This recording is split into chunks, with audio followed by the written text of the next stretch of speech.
My name is Helena Bouchon, and my age is retirement. No, I don't mind. I'm 60 years old. I'm very proud of that. I knew that one of the reasons my parents gave me up when I was 2 is because they recognized it. I also recognized it in foster care. I was still male then.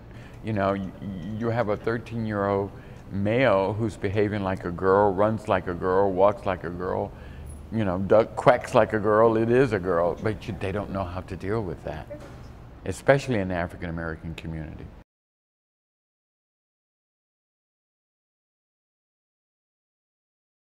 I'll never forget him, Dr. Pete.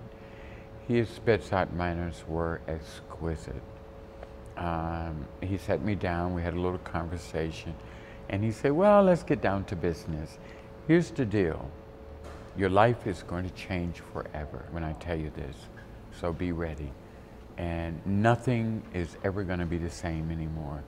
You have AIDS. Your viral load is above 400,000. Your CD4 count is like 74. I was in shock. Me, you know, deacon of the church, I was monogamous in my relationship. I didn't feel I put myself at risk. I was not an intravenous drug user.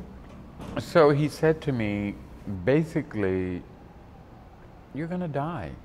You may have 6 months to a year.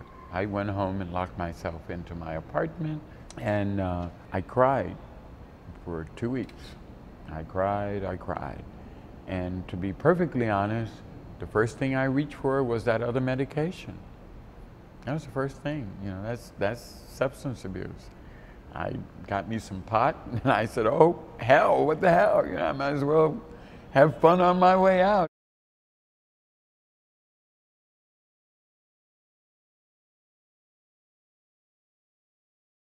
I had gone to my sponsor, and I said, I'm sober, I'm getting better, but I'm miserable. I'm not happy. And I don't know if I'm not happy because I have HIV and AIDS or it's something else.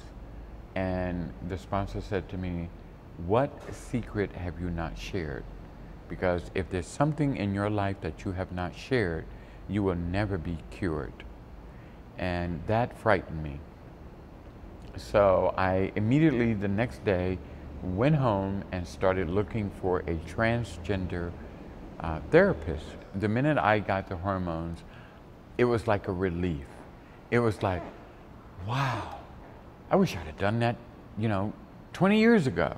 I felt comfortable in my own skin for the first time in my 56 years. Because when I first entered, I thought for sure I would only date heterosexual men. And since 2008, I've dated male to female transgender, female to male transgender, a married heterosexual.